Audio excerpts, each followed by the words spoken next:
Okay. Can you read what this title is? A Dark Night in the Garden. Very good. A Dark Night in the Garden. The wind was picking up now, blowing clouds across the moon, shrouding the garden in darkness. Stay up with me, Jesus asked his friends. They said yes and waited under the olive trees, but they were tired, and soon they fell asleep. Jesus walked ahead alone into the dark.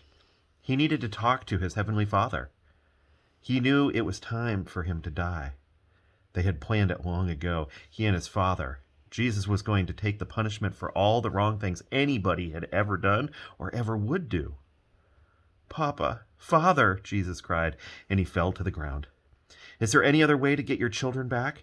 To heal their hearts? To get rid of the poison? But Jesus knew there was no other way. All the poison of sin was going to have to go into his own heart.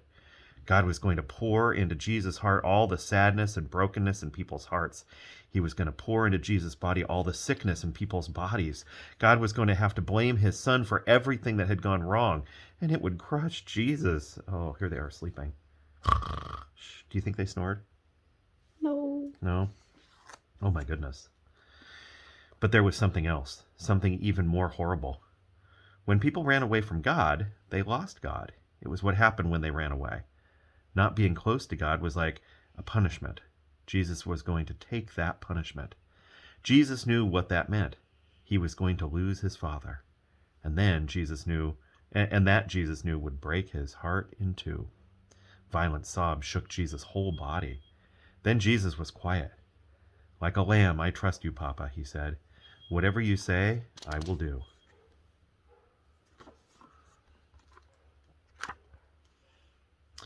Suddenly, through the trees, a glitter of starlight flashed off steel.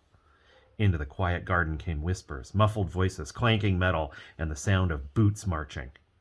Jesus stood up. He woke his friends. Now is the time, he said gently. Everything that was written about me, what God has been telling his people all through the long years, it's all coming true. And into the night, with burning torches and lanterns, with swords and clubs and armor, they came, an army of soldiers. Judas led them straight to Jesus so they could arrest him. Jesus was waiting for them. Whoa. Sword fight. Peter leapt up and he took a sword and he tried to defend Jesus. He sliced off a guard's ear, but Jesus immediately touched it and healed the guard. Peter, he said, that's not the way.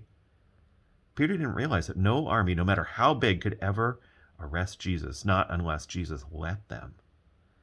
Then Jesus, who had never done anything except love people, was arrested as if he were a criminal. Jesus' friends were afraid, so they ran away and hid in the dark shadows. The guards marched Jesus off and took him to the leaders. The leaders put Jesus on trial. Do you know what that means to be put on trial? Oh, bless you. No. It means that they had a judge to listen to all the information and decide who's right and who's wrong, and who's good and who's bad. Are you the Son of God? They asked. I am, Jesus said. Who do you think you are to call yourself the Son of God? You must die for calling yourself the Son of God. Only the Romans were allowed to kill prisoners, so the leaders made a plan. We'll tell the Romans, this man wants to be our king, and then they will crucify him. But it would be all right. It was God's plan. Do you know what crucify means? They're going to put him on a cross. But it would be okay, because God had a plan. It was for this reason that I was born into the world, Jesus said. Oh, that's the end of the story. We have to wait for the next one. Wow. That was kind of a scary story, huh?